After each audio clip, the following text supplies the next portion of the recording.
मैं जितेंद्र सिंह आज फिर आपके लिए लाया हूं एक नया टॉपिक शिक्षा के उद्देश्य। तो स्वागत करता हूं आपका अपने चैनल JS एजुकेशन पर। आज का हमारा टॉपिक होगा शिक्षा के उद्देश्य। आज हम शिक्षा के उद्देश्य पर चर्चा करने जा रहे हैं। शिक्षा के उद्देश्य पर चर्चा करने से पहले हम जानते हैं उद्देश्य क्या होता है। उद्देश्य के बारे में हम यहाँ पर देखते हैं। लक्ष्य निश्चित तथा स्पष्ट होता है तो व्यक्ति की क्रिया उस समय तक उत्साहपूर्वक चलती रहती है जब तक वह उस लक्ष्य को प्राप्त नहीं कर लेता। जैसे जैसे लक्ष्य निकट आता जाता है वैसे वैसे उसकी क्रियाओं में भी अंतर आता जाता है। अंत में एक समय ऐसा आता है जब व्यक्ति अपने लक्ष्य को प्राप्त कर लेता है। इस लक्ष्य को प्राप्त करने को ही उद्देश्य कहते हैं। जैसे कि आपका लक्ष्य है DLED को पास करना, DLED को अच्छे नंबर से उत्तीर्ण करना, तो ये आपका लक्ष्य हुआ। जैसे जैसे आप लक्ष्य की तरफ बढ़ रहे हैं तो आपकी प्रक्रियाओं में अंतर आ रहा है, आपकी क्रियाओं में अंतर आ रहा है।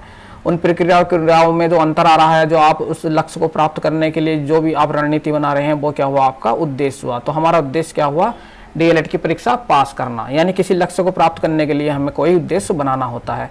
उसी प्रकार शिक्षा के भी, जैसे कि किसी कार्य को हम पूरा करने के लिए उद्देश्य बनाते हैं, किसी लक्ष्य को पूरा करने के लिए उद्देश्य बनाते हैं, उसी प्रकार शिक्षा को भी हम प्राप्त कर रहे हैं। लेकिन शिक्षा को प्राप्त करने के लिए जो है हमें उचित उद्देश्य बनाने पड़ते हैं, जो मनुष्य के लिए व्यक्तिगत, सामाजिक, आर्थिक रूप से फायदेमंद हो, आवश्यक हो। तो ऐसे उद्देश्यों को जो है हम प्राप्त करने के लिए जो शिक्षा प्राप्त करते हैं उसे कहते हैं शिक्षा के उद्देश्य। यानी जो शिक्षा हम ले रहे हैं उसके उद्देश्य क्या होने चाहिए, तो उसके बारे में आज हम चर्चा करेंगे। तो शिक्षा के उद्देश्य को जानते हैं। यहाँ शिक्षा के उद्देश्य हमें शिक्षण पद्धतियों के प्रयोग करने, साधनों का चयन करने, उचित पाठ्यक्रम की रचना करने तथा परिस्थितियों के अनुसार शिक्षा की व्यवस्था करने में भी सहायता प्रदान करते हैं।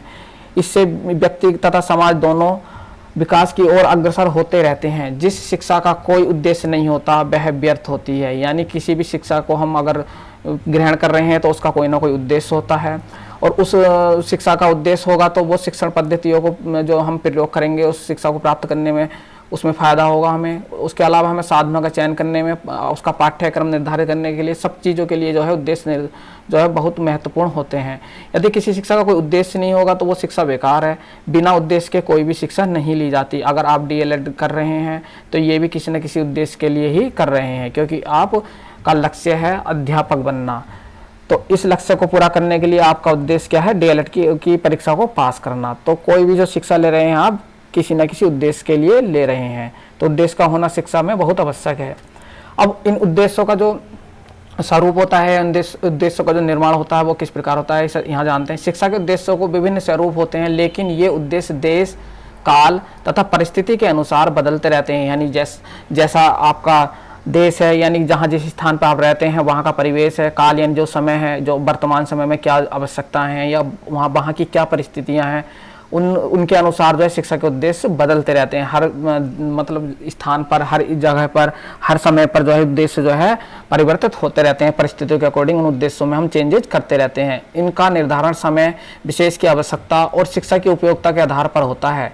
इस प्रक्रिया को संचालित करने के लिए कुछ विशिष्ट उद्देश्य निर्धारित करने पड़ते हैं। शिक्षा ही व्यक्ति एवं सामाजिक विकास की एक सार्थक प्रक्रिया है। अतः शिक्षाविदों ने शैक्षिक लक्ष्यों को प्राप्त करने के लिए शिक्षा के अलग अलग उद्देश्य बताए हैं।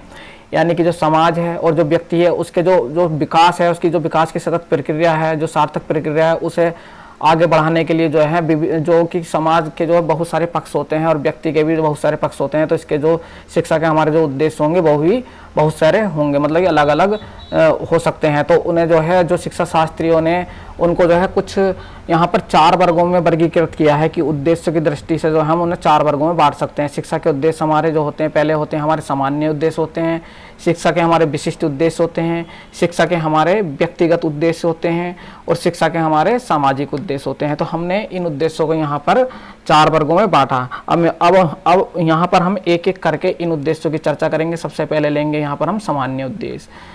तो शिक्षा में सामान्य उद्देश्य क्या होते हैं? किसी बालक या मनुष्य के जो सामान्य उद्देश्य में सबसे पहला आता है आपका चरित्र निर्माण एवं विकास का उद्देश्य। यदि मनुष्य में चरित्र निर्माण ना हो, यानी चरित्र ना हो, किसी मनुष्य में कोई चरित्र ना हो या चरित्रवान ना हो, तो वह मनुष्य पशु की भांति होगा। यानी चरित्रवान व्यक्ति दूसरों के लिए एक आदर्श प्रस्तुत कर सकता है। व्यक्ति का चरित्र सभ्यता एवं विकास का रक्षक और पोषक होता है, और जो उन सभ्यता और जो आपकी जो संस्कृति है उसको जो है अगली पीढ़ी तक जो पहुँचाता है। तो चरित्रवान व्यक्ति जो है एक आदर्श प्रस्तुत करता है पूरे समाज के लिए। यदि अच्छे चरित्र वाला व्यक्ति नहीं होगा तो वहाँ का समाज भी जो है विकसित नहीं होगा। चरित्र का जो है हमारे विभिन्न पक्षों पर बहुत बड़ा प्रभाव पड़ता है। किसी बालक का अगर अच्छा चरित्र होगा तो उसका जो है मानसिक शारीरिक विकास और सामाजिक विकास, सब तरीके के विकास का जो उद्देश्य होगा वो पूर्ण होगा। तो पहला हमारा जो उद्देश्य है शिक्षा का वो है अच्छे चरित्र का निर्माण करना। दूसरा हमारा जो सामान्य उद्देश्य में आता है शिक्षा का, जो दूसरा उद्देश्य है वो है शारीरिक विकास का उद्देश्य। यानी कि यदि बालक शारीरिक रूप से स्वस्थ नहीं होगा तो वो जो है किसी भी रूप से विद्या को ग्रहण सही से नहीं कर पाएगा। आपको याद होगा कि इसके बारे में जो है एक हमारे शिक्षाविद हैं अरस्तु, उन्होंने भी कहा है कि स्वस्थ शरीर में ही स्वस्थ मस्तिष्क का निर्माण होता है। यदि हमारा शरीर स्वस्थ है तभी हम कोई भी ज्ञान या कोई भी शिक्षा प्राप्त कर सकते हैं। यदि बालक का शरीर स्वस्थ नहीं है तो हम उसे अच्छी शिक्षा भी देंगे तब भी वह उस शिक्षा का जो है सदुपयोग नहीं कर पाएगा। तो सबसे पहले हमें जो है शारीरिक रूप से बालकों को स्वस्थ करना है। तो हमारी शिक्षा का जो सामान्य उद्देश्य है वह शारीरिक रूप से बालकों को स्वस्थ करना, शारीरिक रूप से सभी मनुष्यों को विकसित करना, जिससे कि वो समाज पर बोझ ना बन पाएँ। उसके बाद आपका आता है ज्ञान संबंधित उद्देश्य। अब ज्ञान संबंधित उद्देश्य का आप जानते हैं कि ज्ञान जो है एक ऐसा आधार है जिससे मानव समाज, धर्म, राष्ट्र, सभ्यता, संस्कृति तथा विकास आदि में उन्नति संभव होती है। यानी समाज, धर्म, राष्ट्र, सभ्यता, संस्कृति, विज्ञान किसी भी क्षेत्र में जो है उन्नति जब भी संभव है यदि वहाँ के मनुष्य ज्ञानी होंगे, यानी उनके अंदर ज्ञान होगा। यानी कि मनुष्य जो बालकों का और जो वहाँ के समाज के मनुष्य हैं उनका जो है ज्ञान संबंधित जो है उद्देश्य लेकर हमें चलना है कि उनके ज्ञान में वृद्धि करनी है। यदि वहाँ के जहाँ भी जो होता है कि कहीं भी आप देख लीजिए ज्ञानी व्यक्ति का जो है अलग ही आपका आदर सत्कार होता है, किसी भी जगह पर आप देखेंगे तो हमारा शिक्षा का उद्देश्य क्या होगा, ज्ञान से संबंधित उद्देश्यों की पूर्ति मतलब बनाना।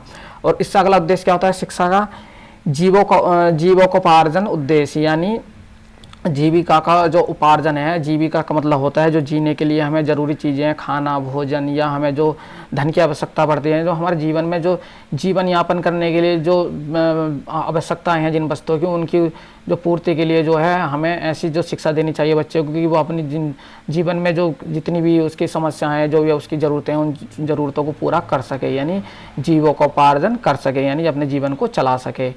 इसके अलावा हमारा जो सामान्य उद्देश्य में अगला आता है सांस्कृतिक विकास का उद्देश्य। सांस्कृतिक विकास का जो उद्देश्य है उसके अंतर्गत आता है कि मनुष्य के अंदर जो है ऐसे मतलब कि जो उसकी संस्कृति है उसका विकास होना चाहिए।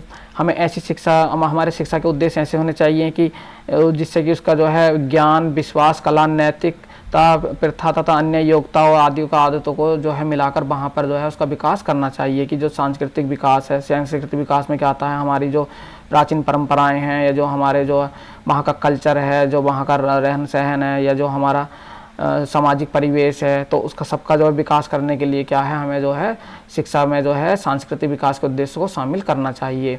अब आध्यात्मिक विकास, आध्यात्मिक, यदि कोई व्यक्ति आध्यात्मिक रूप से सही नहीं होगा, यानी जिसके अंदर आध्यात्मिक भावना नहीं होंगी, तो वो जो है नियंत्रण से बाहर हो जाएगा। क्योंकि आध्यात्मिकता व्यक्ति की धार्मिक प्रवृत्तियों को जागृत करके व्यक्ति के क्रियाकलापों को नियंत्रित करती है। जो हम समाज में रहते हैं तो अध्यात्म क्या करता है, हमारी धार्मिक प्रवृत्तियों को जागृत करता है और हमें जो है नियंत्रित करता है। यदि अध्यात्म ना हो और हमारी धार्मिक प्रवृत्तियों को जागृत ना किया जाए तो हम जो है पशु के भांति जो है एक तरीके से समाज में व्यवहार करने लगेंगे और जो है समाज की स्थिति जो है नियंत्रण से बाहर चली जाएगी और भाईचारे और सहयोग की भावनाएं धीरे धीरे खत्म हो जाएंगी। तो आध्यात्मिक विकास के उद्देश्य को लेकर भी जो है शिक्षा के उद्देश्य बनाए जाते हैं। तो सामान्य उद्देश्यों में इसके अलावा जो हमारे अगले और उद्देश्य हैं, सामान्य उद्देश्यों में आता है आपका संतुलित विकास का उद्देश्य। संतुलित विकास का क्या उद्देश्य होता है, संतुलित से मतलब आप जानते हैं कि सब में जो है संतुलन होना चाहिए। शारीरिक, मानसिक, नैतिक, भावात्मक, कलात्मक आदि सभी पक्षों में संतुलन बनाकर हमें जो है हर क्षेत्र में विकास हो बालक का, उस तरीके के उद्देश्य शिक्षा के हमें बनाने चाहिए।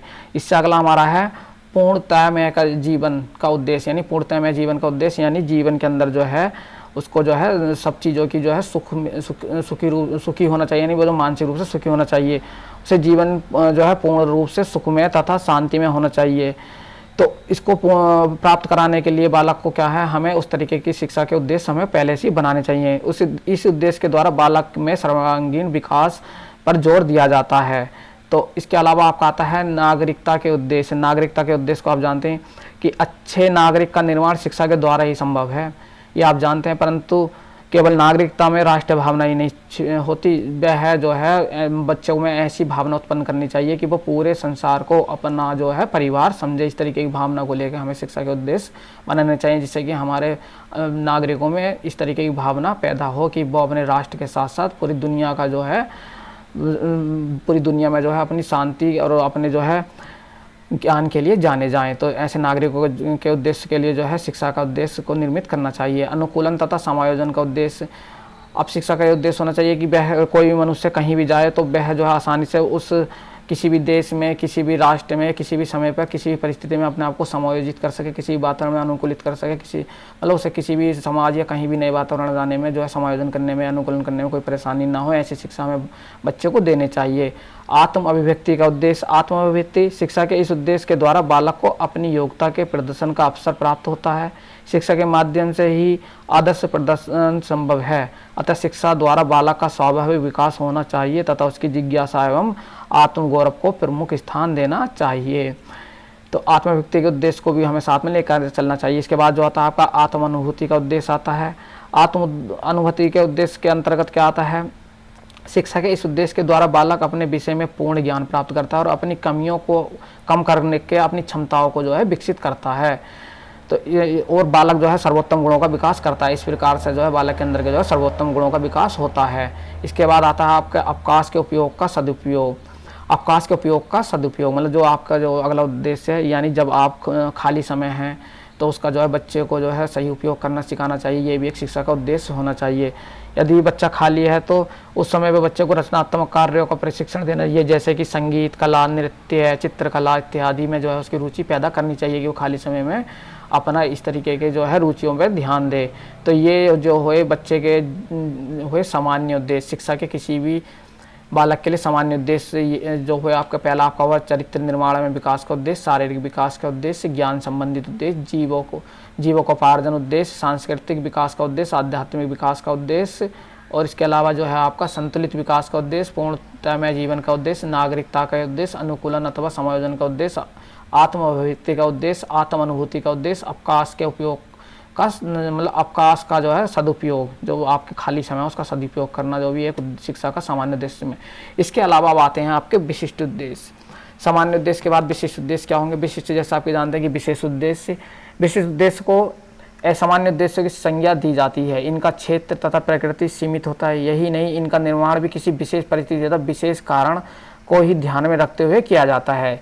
इस दृष्टि से यह उद्देश्य लचीले, अनुकूल, योग्य तथा परिवर्तनशील होते हैं। यानी कि जो समय पे हमें विभिन्न समय पे कोई आवश्यकता पड़ती है तो उस तरीके के उद्देश्य को जो है हम निर्माण करते हैं, विशिष्ट उद्देश्यों का निर्माण करते हैं। जैसे कि आज के समय में हमारे देश में कोरोना चल रहा है तो हमने अपना जो है कि एक विशिष्ट उद्देश्य बनाया कि सोशल डिस्टेंसिंग बनानी है, किस तरीके से क्या करना है। तो ये जो है समय के अनुसार परिवर्तनशील होते हैं और जो वहाँ जो परिस्थितियों में अनुकूलन के लिए और इनका ये जो उद्देश्य होते हैं लचीले होते हैं, मतलब समय समय पर बदलते रहते हैं और जो व्यक्ति के लिए एक तरीके से विशिष्ट परिस्थितियों के लिए उद्देश्य बनाए जाते हैं। ये विशिष्ट उद्देश्य होते हैं। तो ये एक विशेष वर्ग या विशेष परिस्थिति या विशेष व्यक्ति के लिए इन उद्देश्यों का निर्माण किया जाता है। ये विशिष्ट उद्देश्य होते हैं। जो आपके सार्वभौमिक उद्देश्य हैं वो जो है सार्वभौमिक, जैसा कि आप नाम से जानते हैं कि सार्वभौमिक यानी जो सबके लिए हो, ये सबके लिए सामान्य हो ऐसे उद्देश्य। तो यहाँ पर सार्वभौमिक उद्देश्य मानव जाति पर सामान्य रूप से लागू होते हैं। इन उद्देश्यों का तात्पर्य व्यक्ति में वांछनीय गुणों का विकास करना, मानव के व्यक्तित्व का संगठन, उचित शारीरिक तथा मानसिक विकास, समाज की प्रगति, प्रेम तथा अहिंसा आदि शिक्षा के कुछ ऐसे सार्वभौमिक उद्देश्य हैं जो शिक्षा को सार्वभौमिक रूप से प्रदान करते हैं। यानी कि सार्वभौमिक उद्देश्य क्या हुए हमारे? व्यक्ति का संगठन, उचित शारीरिक मानसिक विकास, सामाजिक प्रगति, प्रेम, अहिंसा, यानी जो कि सभी के लिए सामान्य होते हैं, लागू होते हैं। तो वो क्या हुए आपके सार्वभौमिक उद्देश्य हुए शिक्षा के। शिक्षा के जो अगले उद्देश्य आते हैं आपके वो आते हैं व्यक्तिगत उद्देश्य। व्यक्तिगत उद्देश्य क्या होते हैं? शिक्षा का व्यक्तिगत उद्देश्य एक प्राचीन उद्देश्य है। इस उद्देश्य के समर्थक समाज की अपेक्षा व्यक्ति को बड़ा मानते हैं। उनका विश्वास है कि व्यक्ति के बिना समाज कोरी कल्पना है। व्यक्तियों ने ही मिलकर अपने हितों की रक्षा करने के लिए समाज की रचना की है तथा समय समय पर संस्कृति, सभ्यता एवं विज्ञान के क्षेत्र में भी अपना अपना योगदान दिया है। यानी इन उद्देश्यों में क्या होता है कि वो समाज की अपेक्षा व्यक्ति को महत्व देते हैं। यानी जो व्यक्तिगत उद्देश्य होते हैं मनुष्य के, सबसे पहले बहुत बेजरूरी है कि व्यक्ति को किस चीज़ की आवश्यकता है, उसे कौन सी शिक्षा ग्रहण करनी चाहिए, उसे ऐसी शिक्षा दें कि वो जो उसके जो है सबसे पहले व्यक्तिगत जो उद्देश्य हैं उनकी पूर्ति हो। तो इस तरीके से यहाँ पर जो है इन उद्देश्यों को जो हम जब बनाते हैं तो व्यक्ति के जो स्वयं के उसके व्यक्ति के जो व्यक्तिगत उद्देश्य होते हैं उनको ध्यान में रख के इनका निर्मित किया जाता है। इसके बाद जो है आपके आते हैं सामाजिक उद्देश्य, जो समाज के लिए हैं। इसमें जो मुख्य मुख्य पॉइंट यहाँ पर देखते हैं, बालकों की रुचि का विकास करना, अच्छी आदतों को विकसित करना, सामाजिक दृष्टिकोणों का विकास करना, प्रेम, सद्भावना, सहानुभूति, सहयोग, सहनशीलता, आत्मानुशासन तथा कर्तव्य प्राण आदि जनतांत्रिक गुणों का विकास करना, व्यावसायिक तथा उदार शिक्षा प्रदान करना। यानी कि जो सामाजिक उद्देश्य क्या है, बालकों की रुचि, जो बालकों की जो रुचि है उनका विकास करना, अच्छी आदतों का विकास करना, जिससे समाज का जो है भला हो, कि सब जो है समाज में जो है अच्छे लोग रहेंगे तो जब समाज जो है विकसित हो पाएगा। समाज के दृष्टिकोण को विकसित करना, यानी जो समाज है उसके दृष्टिकोण को जो है विकसित करना, जो समाज की आवश्यकताएं उसके अनुसार जो है समाज के विचारों को विकसित करना। जो प्राचीन काल का समाज था उसमें संकुचित सोच होती थी, स्त्रियों को जो है शिक्षा से दूर रखा जाता था या स्त्रियों को नीचा समझा जाता था, तो वो जो था एक वो शिक्षा के माध्यम से जो है समाज के दृष्टिकोण को धीरे धीरे बदला गया और समाज के दृष्टिकोण को विकसित किया गया, जिससे कि आज जो है स्त्रियों भी जो है समाज में जो है बराबर का जो है हकदार हो गई हैं। प्रेम, सद्भाव, सहानुभूति में आपस में प्रेम करना, सद्भाव रखना, एक दूसरे मिलजुल करना, सहानुभूति एक दूसरे के प्रति मतलब कि अपना जो है सहानुभूति रखना, सहयोग देना एक दूसरे को, सहनशीलता, ये सब चीज़ें हैं मतलब कि एक जो है अच्छे समाज के लिए ज़रूरी है। तो सामाजिक उद्देश्य जो है शिक्षा में सामाजिक उद्देश्य का होना भी बहुत आवश्यक है। किसी भी शिक्षा के लिए सामाजिक उद्देश्य जो है बहुत महत्वपूर्ण होते हैं। ये परीक्षाओं में कई बार पूछे भी गए कि सामाजिक उद्देश्य बताइए शिक्षा के, तो ये आप यहाँ से लिख सकते हैं। अब आपका जो आता है वर्तमान भारत में उद्देश्यों को प्रभावित करने वाले कारक, ये तो हमारे उद्देश्य हुए।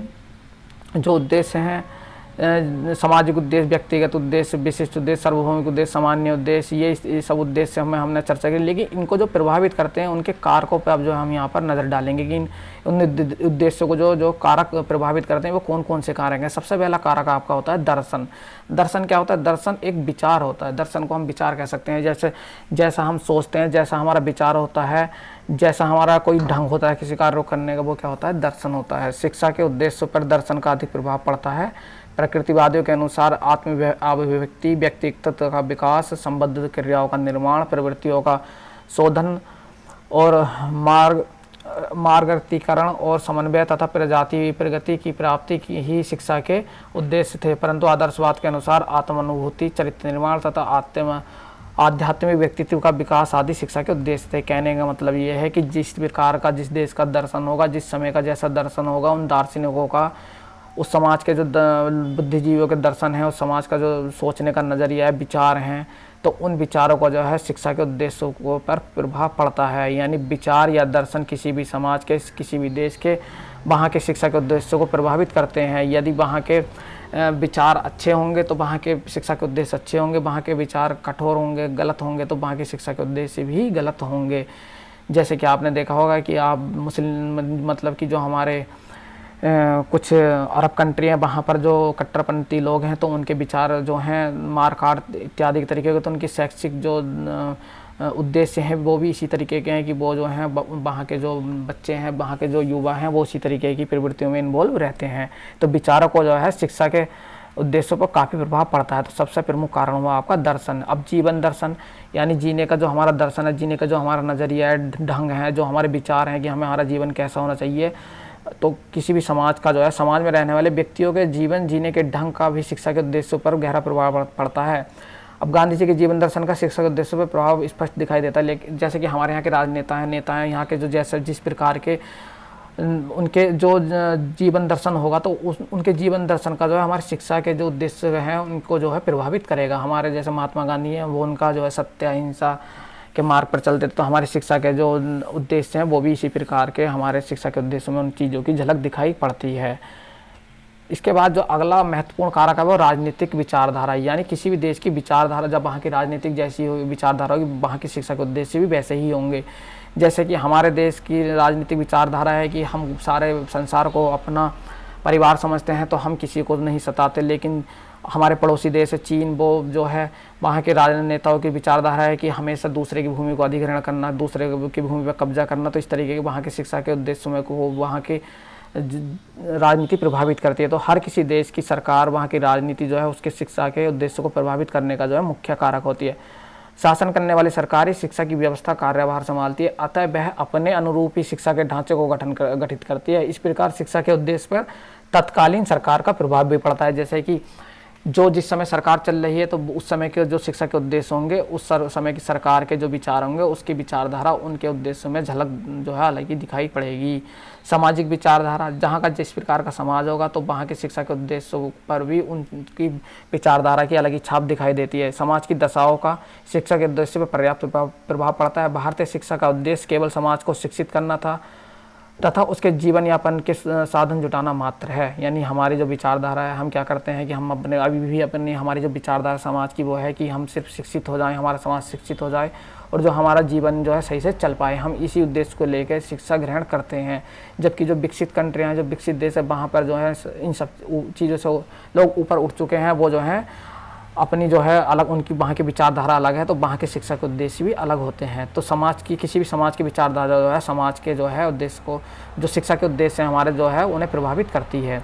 आर्थिक दशाएं, यानी किसी भी देश का आर्थिक स्तर वहाँ की शिक्षा के उद्देश्य को प्रभावित करता है। भारत जैसे देश में आर्थिक संसाधनों की कमी के कारण शिक्षा के ऊँचे उद्देश्य को निर्धारित करने में उचित साधनों के अभाव में प्राप्त नहीं किया जा सकता। जैसे कि आप देखते हैं कि हमारे देश में योजनाएं तो बड़ी बड़ी बनती हैं, लेकिन उन्हें जो है हम लागू नहीं कर सकते क्योंकि हम जो है आर्थिक रूप से अभी भी कहीं ना कहीं पिछड़े हुए हैं। जो विकसित देश हैं, मान लीजिए हमने कोई योजना बनाई, कोई उद्देश्य बनाया शिक्षा का, और ये हमारे पास, हमारी संस्थाओं के पास जो आर्थिक रूप से पैसे नहीं है, हमारी सरकार के पास इतने पैसे नहीं कि वो हर किसी बच्चे को जो है कि रिसर्च या प्रोजेक्ट कार्य दे सके, कि अच्छे अच्छे प्रोजेक्ट मिल सकें। तो इस तरीके से जो है हमारी शिक्षा के जो उद्देश्य हम जो निर्धारित करते हैं वो भी प्रभावित होते हैं। किस वजह से? पैसे की वजह से, आर्थिक स्थिति की वजह से, धन की वजह से जो है शैक्षिक उद्देश्य जो है प्रभावित होते हैं। जहाँ की जैसी आर्थिक स्थिति होगी वैसे वहाँ के शैक्षिक उद्देश्य होंगे।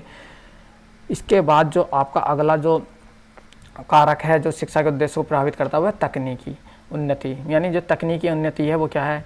हमने देखा है कि आज भी हम जो मतलब विकसित देश हैं तो वो क्या करते हैं, विकासशील देशों की नकल करते हैं, क्योंकि उनकी तकनीकी बहुत उन्नत है, हमारी तकनीकी बहुत जो है पिछड़ी हुई है, और हम जो हैं अभी भी जो है पुरानी तकनीकों का प्रयोग करते हैं। तो हमारी शिक्षा के उद्देश्य भी उसी तरीके के। यदि देश विकसित है तो उनकी शिक्षा में और उनकी तकनीकी को बढ़ावा देना तथा नवीन खोजों को प्रोत्साहन देने का प्रमुख उद्देश्य होगा। और इसके विपरीत जो देश पिछड़े हुए हैं वहाँ की शिक्षा का उद्देश्य दूसरे देशों की नकल करने के अलावा और कुछ भी नहीं होगा। यानी कि जो देश पहले से जो डेवलप हैं, जैसे कि आपका जापान है, आपका अमेरिका है, आपका ब्रिटेन है, तो वहाँ पर क्या होता है, वहाँ की शिक्षा के जो उद्देश्य होते हैं वो तकनीकी को और उन्नत करने की सोचते हैं। और हम क्या सोचते हैं कि सिर्फ जो तकनीक उन्होंने बना ली है कि वही तकनीक हमारे देश में आ जाए। तो हमारे शिक्षा के उद्देश्य में और उनकी शिक्षा के उद्देश्य में तकनीकी को जो है बहुत जो है ज़मीन आसमान का अंतर है, जो कि तकनीकी जो है हमारे शिक्षा के उद्देश्य को प्रभावित करती है। हम किसी भी देश के जो शिक्षा के उद्देश्य हैं उनको जो तकनीकी उन्नति जो है प्रभावित करती है। इसके अलावा जो शिक्षा के उद्देश्य प्राकृतिक दशाएं भी बहुत हद तक प्रभावित करती हैं, ये महत्वपूर्ण रोल निभाती हैं। शिक्षा के उद्देश्य को देश का प्राकृतिक वातावरण तथा प्राकृतिक संपदा आदि भी प्रभावित करती हैं। वहाँ के वातावरण में समायोजन करने तथा देश के प्राकृतिक तत्वों के विषय में जानकारी देने वहाँ की शिक्षा का कार्य है। यानी शिक्षा का जो मुख्य उद्देश्य में एक होता है वो क्या होता है, वहाँ के जो प्राकृतिक संसाधन है, प्राकृतिक दशाएँ हैं, तो वे क्या हैं, वहाँ के शिक्षा के उद्देश्य को प्रभावित करती हैं। उनके जो उद्देश्य हैं उनको जो है उनके अनुसार जो है ढलना पड़ता है, उनके अनुसार बनाना पड़ता है। जैसे मान लीजिए कि समुद्र तट के किनारे के लोगों को रहने, जब उन्हें शिक्षा दी जाएगी तो उन्हें जो है तैराकी की शिक्षा दी जाएगी। जो पर्वतों पर रहने वाले हैं वहाँ के लोगों को उस प्रकार की शिक्षा के उद्देश्य हमें निर्मित करने होंगे। जैसे जापान है, वहाँ पर भूकंप आता है, तो वहाँ से भूकंप से बचने के लिए जो है वहाँ की शिक्षा में जो है ऐसे उद्देश्य निर्धारित करने होंगे जिससे बचपन से ही बच्चों को भूकंप के प्रति जो है सारी जानकारी हो। तो इस तरीके से जो प्राकृतिक दशाएं विभिन्न जो अलग अलग देशों के अलग अलग स्थानों की अलग अलग जगहों की अलग अलग परिस्थितियों की, तो वहाँ की जो प्राकृतिक दशाएं वे भी शिक्षा के उद्देश्यों को प्रभावित करती हैं। इन कारकों के अतिरिक्त जो है धार्मिक, सांस्कृतिक, सभ्यता और अन्य देशों के जो लाभदायक अनुभव हैं वो भी शिक्षा के उद्देश्य को प्रभावित करते हैं। यानी हमारे जो शिक्षा के उद्देश्य हैं वो हमारे धर्म जो है उसे बहुत इफेक्टेड करते हैं। हर किसी देश में जो है उस वहाँ के जो शिक्षा के उद्देश्य वहाँ पर धर्म की बहुत गहरी छाप दिखाई देती है। जैसे कि अमेरिका है तो वहाँ पर आपको देखने को मिलेगा कि वो अपने जो ईसाई धर्म से उनके जो है शिक्षा के उद्देश्य जो है प्रभावित होंगे। जो मुस्लिम कंट्री है वहाँ पर जो है इस्लाम धर्म से प्रभावित होंगे वहाँ के शिक्षा के उद्देश्य। और जो जहाँ बौद्ध कंट्री है वहाँ पर बुद्धिस्ट का जो है वहाँ की शिक्षा जो के जो उद्देश्यों में बहुत चीज़ें दिखाई देंगी। तो धर्म का बहुत महत्वपूर्ण योगदान है। वहाँ की संस्कृति यानी जैसे हमारा खान पहन, रहन सहन है, हमारे विचार हैं, हमारी सभ्यता है, तो उनका भी जो है शिक्षा के उद्देश्य पर बहुत भारी प्रभाव पड़ता है। यानी कि जो ये कारक भी जो है शिक्षा के उद्देश्य को प्रभावित करते हैं। इसके अलावा जो अन्य देशों के जो लाभदायक अनुभव हैं, मान लीजिए किसी देश में कोई ऐसा अनुभव हुआ कि जिससे कि वहाँ के लोगों को बहुत फ़ायदा हुआ, तो वहाँ के जो लाभदायक अनुभव हैं वो जो है शिक्षा के उद्देश्य को वो भी जो है प्रभावित करते हैं। ये भी एक मुख्य कारक होते हैं। तो आज हमने देखा शिक्षा के उद्देश्य को प्रभावित करने वाले कारक। उसके अलावा हमने शिक्षा के उद्देश्य देखे, सामाजिक उद्देश्य, व्यक्तिगत उद्देश्य, विशिष्ट उद्देश्य, सार्वभौमिक उद्देश्य, सामान्य उद्देश्य। और इसके अलावा हमने जो देखा उद्देश्य क्या है या शिक्षा के उद्देश्य क्या हैं, तो ये आपसे पूछे जा सकते हैं। तो आज के इस टॉपिक में जो है शिक्षा के उद्देश्य से संबंधित मैंने सारे डाउट क्लियर करने की कोशिश की है।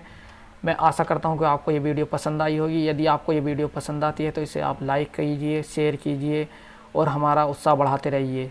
अगली वीडियो आने तक आप हमारा इस वीडियो को जो है रिवाइज करके देखिए, जिससे कि आपका रिवीजन होता रहेगा। तब तक के लिए